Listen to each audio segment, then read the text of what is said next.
Hello everyone, this is Kanika Sharma from Jai Shri Shyam class. Welcome to you all. तो last class में हम लोगों ने human respiratory system start कर दिया था. उसका कुछ इंट्रोडक्शन पार्ट पढ़ा था.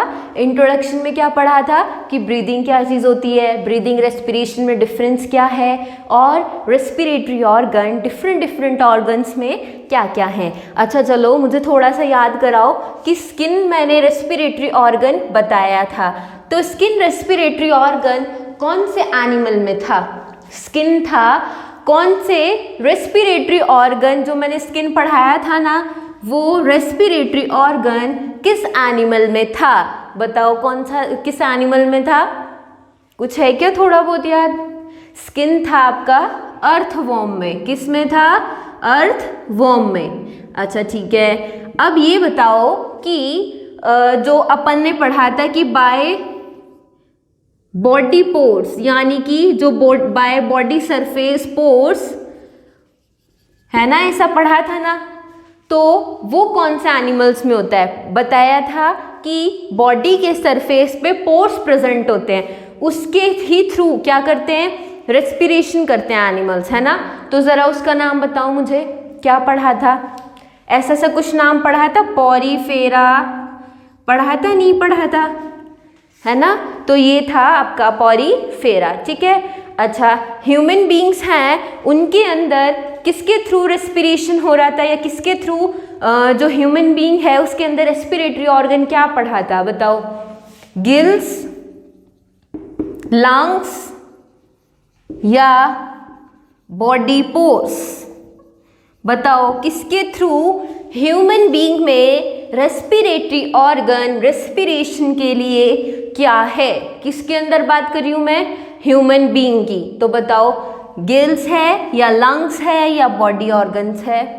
बताओ क्या है? लंग्स है. ठीक है. और गिल्स किसके बारे में बताया था? गिल्स बताया था मैंने पीसेस में, यानी कि पीसेस में क्या इंक्लूड है आपकी? फिशेस. क्या इंक्लूड है? फिशेस. ये है आपका गिल्स किस में होता है? फिशेस में. और लंग्स में क्या क्या है आपका इंक्लूड? या तो अपन बोल सकते हैं कि एम्फीबियंस और ह्यूमन बीइंग. ठीक है. और एम्फीबियंस में जो फ्रॉग है वो स्किन से भी करता है और लंग से भी करता है. ठीक है. तो ये चीज़ ध्यान रखने की आपको. ठीक है. तो ये आपके हो गए रेस्पिरेटरी ऑर्गन्स. वापस से थोड़े से मैंने रिमाइंड करा दिए, क्योंकि हम थोड़ा बहुत पढ़ते तो हैं नहीं, है ना. थोड़ा लॉकडाउन चल रहा है, थोड़ा चिल आउट चल रहा होगा, मज़े कर रहे होंगे, तो इसलिए कोई बात नहीं. चलो मैंने ही थोड़ा सा रिवीजन करा दिया. आप लोग तो मत पढ़ो, आपकी मर्जी, है ना. चलो, ह्यूमन रेस्पिरेटरी सिस्टम. तो देखो ह्यूमन रेस्पिरेटरी सिस्टम क्या है उसके बारे में अपन बात करेंगे. तो देखो सबसे पहले तो ध्यान रखना है, human respiratory system consists of a pair of nostrils, pharynx, larynx, bronchi and bronchioles that finally terminates into alveoli. यानी कि जो आपका ह्यूमन रेस्पिरेटरी सिस्टम है वो किन किन चीज़ों से मिलकर बना है? पेयर ऑफ नॉस्ट्रल्स और किससे मिलकर बना है? Larynx, pharynx, bronchi and bronchioles that finally terminates into alveoli. यानी कि इन सब चीज़ों से मिलकर बना है. और एट द एंड लंग्स के अंदर एल्वुलाई में क्या हो जाता है? वो ओपन हो जाता है. ये बोल सकते हैं कि ये जो सारे पार्ट्स हैं, नॉस्ट्रल, फैरिंग्स, लैरिंग्स, ब्रोंकाई, ये एट द एंड टर्मिनेट्स किस में होते हैं? एल्वियोलाई में टर्मिनेट होते हैं. ठीक है. तो ये पॉइंट था. नेक्स्ट है नेजल चैम्बर ओपन इनटू फैरिंग्स, यानी कि हमारा एक्सटर्नल नॉस्ट्रल था, देन जो नेजल चैम्बर है वो किस में ओपन होगा? आपका फैरिंग्स में. किस में ओपन होगा? फैरिंग्स में. क्या चीज? Nasal chamber. ठीक है. That leads to larynx. अच्छा देखो, जो नेजल चैम्बर है वो ओपन हो रहा है आपका फैरिंग्स में. फैरिंग्स के बाद क्या हो रहा है? लैरिंग्स पार्ट आ रहा है. ठीक है. तो इस लाइन में अभी तक इतना ही था. क्या कि नेजल ये नॉस्ट्रल्स है आपके, सिंपल नॉस्ट्रल्स के बाद आया नेजल चैम्बर जो ओपन हो रहा है फैरिंग्स में. फैरिंग्स के बाद पार्ट आया लैरिंग्स. अभी तक सिर्फ इतना ही पॉइंट है. ठीक है. लैरिंग्स कंटेन्स वॉइस बॉक्स, यानी कि वॉइस बॉक्स अगर कोई आपसे पूछे तो क्या है आपका वॉइस बॉक्स? लैरिंग्स है। ध्यान रखना, which organ is use as, या ये बोल सकते हैं which part is use as, और यू कैन से दैट कि ऐसा कौन सा पार्ट है आपकी बॉडी में जो साउंड बॉक्स के नाम से भी जाना जाता है, वो है लैरिंग्स। ठीक है, तो लैरिंग्स क्या है? लैरिंग्स contain voice box that help in sound production, यानी कि जो आप साउंड प्रोड्यूस करते हो वो किसके थ्रू होता है? आपका लैरिंग्स के थ्रू। ठीक है, ये आपके एनसीईआरटी में भी लाइन गिवन है, तो ध्यान से पढ़ना। नेक्स्ट पॉइंट है trachea, primary, secondary and tertiary bronchi. यहाँ तक हमने पढ़ लिया, क्या क्या पढ़ा? फेरिंग्स पढ़ लिया, लैरिंग्स पढ़ लिया। अब बात आती है ट्रेकिया की। अच्छा, एक क्वेश्चन मेरे माइंड में आया क्या कि मैंने बताया था आपको ट्रेकिया है ना, वो रेस्पिरेटरी ऑर्गन था या नहीं था? था। तो ट्रेकिया जो रेस्पिरेटरी ऑर्गन था वो किस एनिमल में था, वो बताओ मुझे। चलो, ट्रेकिया रेस्पिरेटरी ऑर्गन था, कौन से एनिमल में था, ये बताओ मेरे को। चलो चेक करते हैं आप कितना पढ़ते हो। बताओ बताओ बताओ, ट्रेकिया है कौन से एनिमल का रेस्पिरेटरी ऑर्गन है? बताओ फटाफट। नहीं पता? ट्रेकिया ऐसे नहीं बताया था, इंसेक्ट्स हैं उनमें ट्रेकिया रेस्पिरेटरी ऑर्गन के जैसे काम करता है, बताया था नहीं बताया था? तो बस इंसेक्ट ही है। ठीक है, तो वापस से थोड़ा बहुत रिमाइंड कर लिया करो। जो भी नई क्लास आए उससे पहले जो पिछला पढ़ाया है ना, उस वीडियो को एक बार 2x2 से गो थ्रू हो जाया करो। ठीक है, तो थोड़ा बहुत, क्योंकि मेरे जो मैं पढ़ाती हूँ उससे क्या है कि मैं स्टार्टिंग से कनेक्ट करती जाती हूँ चीज़ों को। ऐसा नहीं कि फर्स्ट वीडियो में कुछ और रामायण गा दी है ना, सेकंड में कुछ और गा दिया, ऐसा नहीं है। फर्स्ट से ही वो क्या इंटरकनेक्टेड होता जाता है, तो इसलिए फर्स्ट वीडियो को क्या है, आप फर्स्ट वीडियो से ही कंटिन्यू गो थ्रू होकर आया करो जब नेक्स्ट क्लास देखो। ठीक है, तो क्या बोली? Trachea, primary, secondary and tertiary bronchi. अच्छा, जो ब्रोंकाई हैं वो भी 3 पार्ट्स में डिविजिबल है, प्राइमरी, सेकेंडरी एंड टर्शियरी। ठीक है, तो ट्रेकिया और ब्रोंकाई में तीनों parts, primary, secondary and tertiary, and initial bronchioles. कौन से bronchioles? Initial bronchioles are supported by incomplete cartilaginous rings to prevent collapsing in absence of airs। अच्छा देखो, एक सबसे बहुत मोस्ट इम्पॉर्टेंट बात कि देखो आप ऑक्सीजन है उसको इनटेक कर रहे हो, CO2 को रिलीज कर रहे हो। ठीक है, तो आपने कभी सोचा है क्या कि भाई जो हमारे मतलब ऐसे कभी नॉर्मली सोचा होगा कि भाई अगर कंप्लीटली एयर हमारी बॉडी से रिलीज ही हो जाए तो क्या होगा, है ना? तो या तो हमारे क्या लंग्स वगैरह क्या है, कोलैप्स हो सकते हैं, पर वो नहीं होते हैं। क्यों नहीं होते हैं? इसके पीछे रीजन है क्योंकि इनकम्प्लीट कार्टिलेजिनियस क्या रहती है?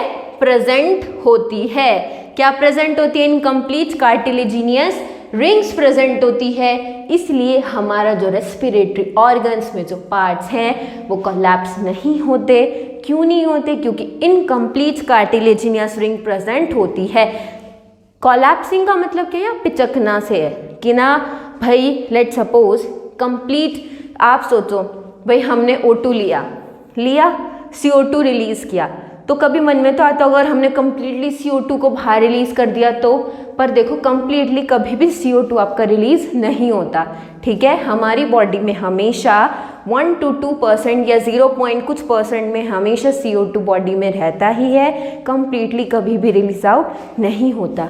और जो हमारे लंग्स या और जो ऑर्गन बॉडी पार्ट्स हैं किसके, लंग्स के या रेस्पिरेटरी जो पार्ट्स हैं वो कभी भी कोलैप्स क्यों नहीं कर पाते? क्योंकि उसके अंदर क्या प्रेजेंट है? इनकम्प्लीट कार्टिलेजिनियस रिंग प्रेजेंट होती है जो कोलैप्सिंग को बचाती है। कब? जब आपकी बॉडी में एयर एब्सेंट होती है। ठीक है, ये पॉइंट हुआ।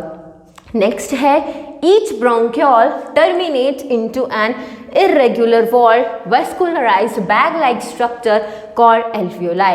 अब मोस्ट इंपॉर्टेंट क्वेश्चन पूछा जाएगा, व्हाट इज alveoli? तो आपको alveoli के बारे में क्या याद रखना है कि कैसी चीज है ये? इरेगुलर वॉल्ड है, वेस्कुलराइज्ड बैग लाइक स्ट्रक्चर है, ठीक है, इसको हम क्या बोलते हैं आपका एल्वियोलाई। तो अगर नॉर्मली क्वेश्चन पूछे व्हाट इज एल्वियोलाई तो आपको क्या बोलना है कि irregular walled vascularized bag like structure called alveoli, ठीक है। और एल्वियोलाई की प्रॉपर्टीज मैं बताती हूँ थोड़ी बहुत कि जो एल्वियोलाई है वो क्या है, एक्सचेंज ऑफ गैसेस कहाँ होती हैं आपके एल्वियोलाई में, यानी कि अब इस एल्वियोलाई की थोड़ा सा और जान लो कि ये 2 लाइन थोड़ी ना लिख के आओगे पेपर में, थोड़ा सा और पता होना चाहिए जो थोड़े मार्क्स अच्छे आ जाए, है ना। तो एक्सचेंज ऑफ गैसेस भी कौन कराते हैं आपका एल्वियोलाई कराता है, ठीक है। और क्या देखोगे इसके बारे में कि भाई जो एल्वियोलाई है वो वेस्कुलराइज बैग लाइक स्ट्रक्चर हो गई। अच्छा, जो एल्वियोलाई है वो हमारी स्ट्रक्चरल एंड फंक्शनल यूनिट होती है, किसकी, लंग्स की, किसकी, लंग्स की स्ट्रक्चरल एंड फंक्शनल यूनिट है क्या, ये आपका एल्वियोलाई, ठीक है। ये बात ध्यान में रखना एल्वियोलाई के बारे में, ठीक है, ये पॉइंट हो गया। अब क्या है आगे, the branching network of bronchi, bronchioles and alveoli collectively from the lungs. अच्छा, अब लंग्स को कौन कौन फॉर्म करता है, देखो ब्रांचिंग नेटवर्क, किसका ब्रांचिंग नेटवर्क, ब्रोंकाई का, ब्रोंक्यूल्स का, एल्वियोलाई का, और इन सबको मिलाकर क्या फॉर्म हो जाता है आपका लंग्स, ठीक है। नेक्स्ट है 2 lungs are covered with double layered pleura.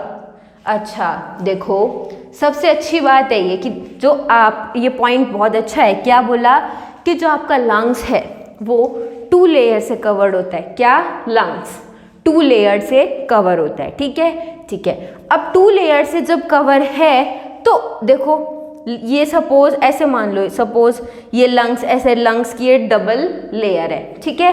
अब जब कोई भी 2 लेयर है, या जैसे मैं तो ऐसे बताती हूँ आपको कि लेट सपोज ये डबल लेयर हो गई, ठीक है।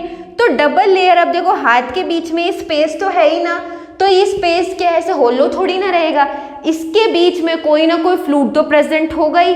तो लेट सपोज डबल लेयर है किसकी, लंग्स की, तो इसके बीच में ये क्या होलो थोड़ी ना रहेगा, इसके बीच में फ्लूइड प्रेजेंट होता है, किसके, लंग्स की जो सरफेस है वो डबल लेयर्ड होते हैं और उनके बीच में फ्लूइड प्रेजेंट होता है, ठीक है, जिस फ्लूइड का नाम है प्लूरल फ्लूइड। कैसा फ्लूइड, प्लूरल फ्लूइड, ठीक है।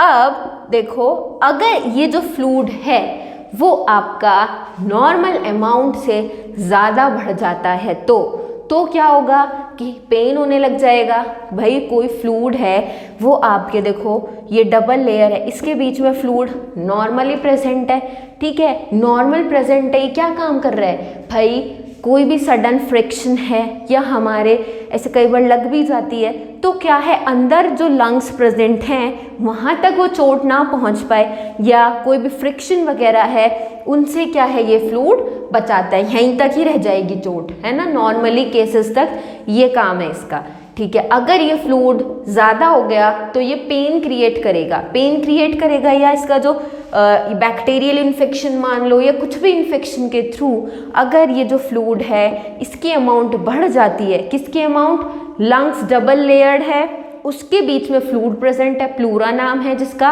प्लूरल फ्लूइड, अगर वो फ्लूइड का अमाउंट बढ़ गया तो उसको हम बोलते हैं प्लूरेसी।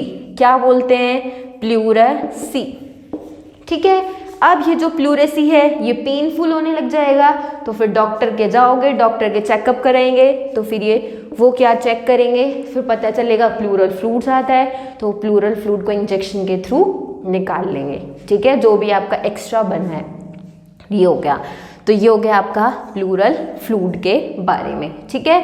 अब हम बात करेंगे कि कंडक्टिंग पार्ट्स कौन कौन से होते हैं, कौन से पार्ट्स बोली मैं, कंडक्टिंग पार्ट्स। अच्छा, कंडक्टिंग पार्ट्स में क्या क्या इंक्लूड होगा आपका, कंडक्टिंग पार्ट्स में देखो इंक्लूड होगा आपके नॉस्ट्रल्स, फेरिंग्स, लैरिंग्स, ट्रैकिया। इनको कंडक्टिंग पार्ट्स क्यों बोला है, इनको कंडक्टिंग पार्ट्स इसलिए बोला है क्योंकि ये क्या करते हैं, एटमॉस्फेरिक एयर को एल्वियोलाई तक पहुंचाते हैं, है ना, इसलिए इनको क्या बोला है, कंडक्टिंग पार्ट्स बोला है। और दूसरा क्या काम होता है, चलो दूसरा काम में भी बताते हैं, पहले डालो heading conducting parts, conducting parts. अब कंडक्टिंग पार्ट्स के अंदर इंक्लूड है आपका क्या क्या इंक्लूड है, चलो बताओ मुझे क्या क्या इंक्लूड है। इंक्लूड है नॉस्ट्रिल्स, फेरिंग्स, लैरिंग्स, ट्रेकिया, ये सब क्या है आपके इंक्लूड है किसमें, आपके कंडक्टिंग पार्ट्स में। अच्छा, अब कंडक्टिंग पार्ट्स हैं, इनका फंक्शन क्या है, तो इनका फंक्शन देखो, इसका फर्स्ट फंक्शन तो क्या है कि हम एटमॉस्फेयर से क्या है, ऑक्सीजन को ले रहे हैं, तो O2 को ट्रांसपोर्ट करना, कहाँ से, हमारे एटमॉस्फेरिक एयर से एल्वियोलाई तक। अगर ये ट्रांसपोर्टिंग, ये बोल सकते हैं कंडक्टिंग पार्ट्स प्रेजेंट ही नहीं है, या ये बोलो नॉस्ट्रल्स नहीं है, फेरिंग्स नहीं है, लैरिंग्स नहीं है, ट्रेकिया नहीं है, तो क्या जो एटमॉस्फेयर की एयर ऑक्सीजन है वो हमारे एल्वियोलाई तक जाएगी, लंग्स में एल्वियोलाई तक जाएगी नहीं ना, तो इसलिए इनको कंडक्टिंग पार्ट्स बोला है। तो फंक्शन क्या है, first transport of atmospheric air, transport of atmospheric air, atmospheric air में नॉर्मली O2, ठीक है, उसका क्या करेगी, ट्रांसपोर्ट करेगी to the alveoli from the atmosphere. भाई एटमॉस्फेयर में तो O2 प्रेजेंट है, तो एटमॉस्फेयर से कहाँ पहुँचाएगी, एल्वियोलाई तक, लंग्स के एल्वियोलाई पार्ट में, ठीक है। दूसरा क्या काम है, दूसरा इसका काम है कि ये क्या करेगा, फॉरेन पार्टिकल्स है उनके साथ क्या करेगा, रिमूव करेगा। जो भी हमारे एयर में फॉरेन पार्टिकल्स तो भाई होते ही हैं, प्रेजेंट हैं, तो उनका रिमूविंग करेगा कौन, ये कंडक्टिंग पार्ट्स। और क्या करेगा, देखो सिंपल सी बात से थोड़ी आम भाषा में समझाती हूँ। लू चल रही है, ठीक है, गर्मियों में हमारे राजस्थान में तो लू ही चलती है, ठीक है, तो अब लू चल रही है तो वो हॉट एयर है। अच्छा, तो अगर वो हॉट एयर हमारे लंग्स की एल्वियोलाई तक गई तो क्या एल्वियोलाई बर्न नहीं हो जाएंगे, जल नहीं जाएंगे, खराब नहीं हो जाएंगे ना। तो ये जो गर्म हवा है वो क्या हमारे डायरेक्ट एल्वियोलाई तक पहुंचती है क्या, या ठंड की बात करें तो ठंड में इतनी ठंड होती है, जैसे कि अभी पिछले 2 दिन से टेम्परेचर है वो ठंडा है, तो क्या इतनी ठंडी ठंडी हवा जाएगी, मतलब एयर जाएगी हमारे एल्वियोलाई में, तो क्या तब भी एल्वियोलाई को तो वर्क नहीं करना चाहिए, पर ऐसा होता है क्या, नहीं, ऐसा नहीं होता। होता क्या है कि चाहे बाहर हवा गर्म हो चाहे ठंडी हो, क्या होता है कि हमारे जो कंडक्टिंग पार्ट्स हैं, जैसे कि लैरिंग्स हो गया, नॉस्ट्रल्स हो गया, फेरिंग्स हो गया, ये क्या करते हैं कि हमारी बॉडी में, या ऐसे बोलो ये कंडक्टिंग पार्ट्स, लेट सपोज हमने नॉस्ट्रल्स के थ्रू क्या लिया, एयर को इनटेक किया, कर लिया। अब गर्मियाँ चल रही है, जैसे लू चल रही है, तो जो गर्म हवा है ना वो ह्यूमिडिफाई होगी, और जो भी फॉरेन पार्टिकल हैं, जैसे लू में तो क्या है, डस्ट वगैरह ये सब होती है, तो फॉरेन पार्टिकल हैं उनका रिमूवल होगा।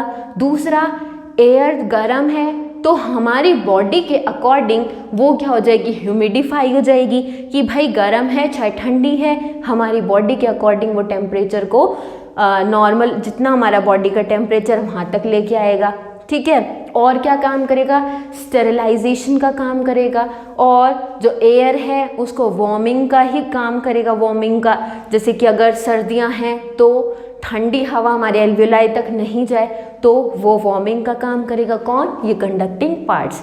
तो कंडक्टिंग पार्ट्स देख लो कितने इंपॉर्टेंट हुए ना। तो यहाँ है नेक्स्ट पॉइंट डालो, रिमूविंग फॉरेन पार्टिकल्स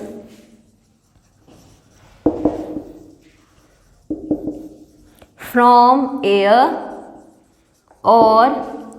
और दूसरा काम क्या है, humidifies air according to body temperature,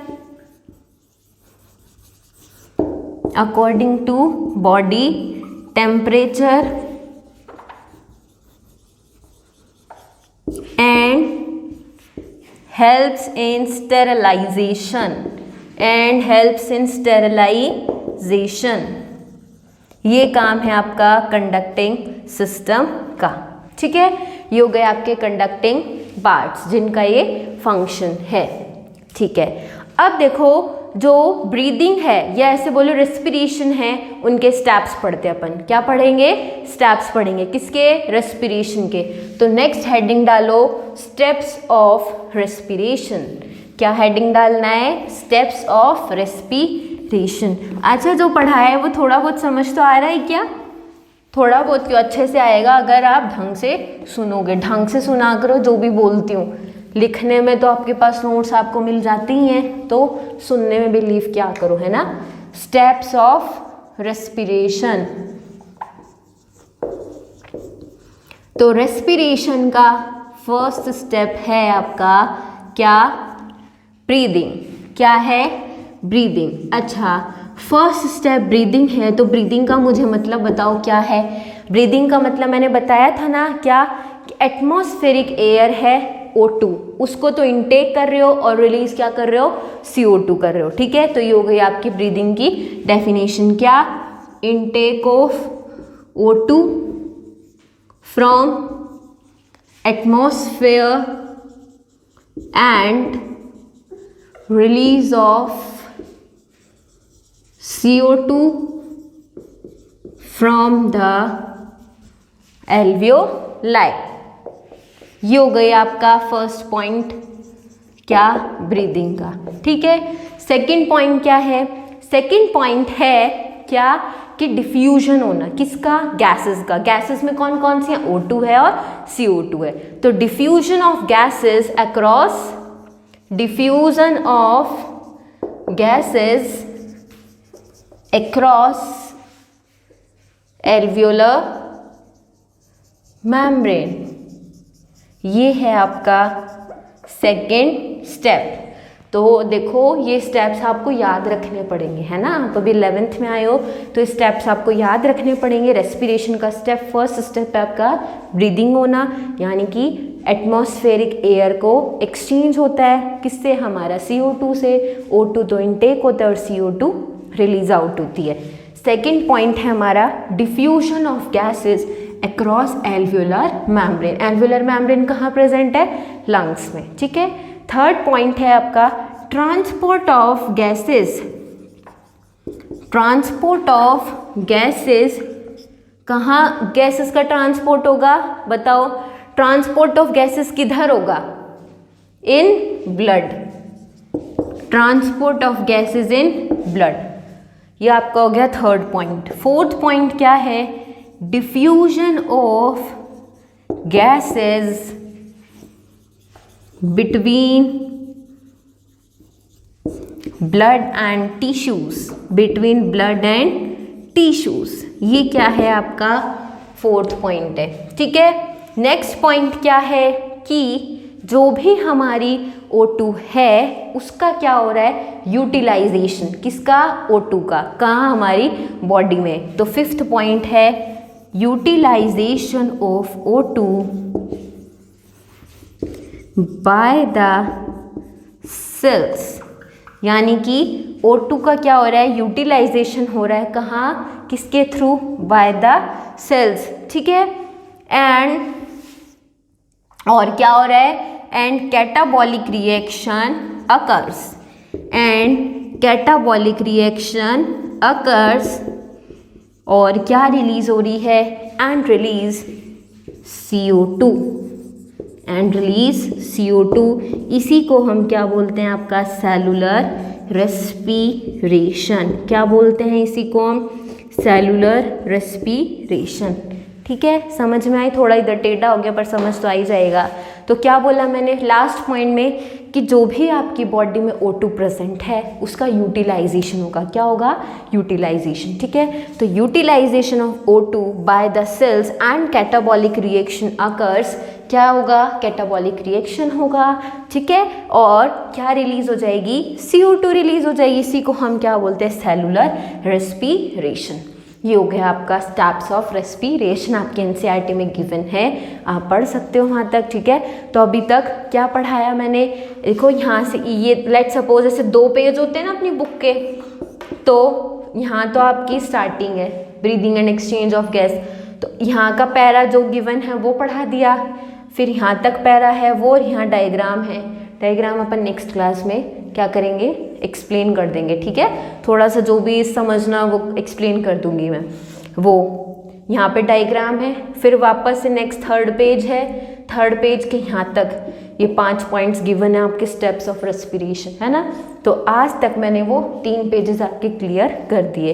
कोई प्रॉब्लम हो तो you can ask on comment section, और कुछ भी डाउट हो या कुछ भी समझ नहीं आ रहा हो कोई भी पॉइंट तो आप पूछ सकते हो, ठीक है। तो आज तक आपके 3 पेजेस कंप्लीट करा दिए, ठीक है। कौन कौन से, breathing and exchange of gases का इंट्रोडक्शन, देन डायग्राम के ऊपर वाला पार्ट, एंड देन वापस टर्न करोगे तो पूरा पेज वो इतना ही गिवन है, ये स्टेप्स गिवन है रेस्पिरेशन के, ठीक है। तो आज की क्लास के आपको जो नोट्स हैं वो डिस्क्रिप्शन बॉक्स ऐसे ओपन करना आता होगा, वहाँ पे टेलीग्राम लिंक गिवन है, टेलीग्राम लिंक पे क्लिक करना और आज की क्लास के आपको नोट्स मिल जाएंगे, ठीक है।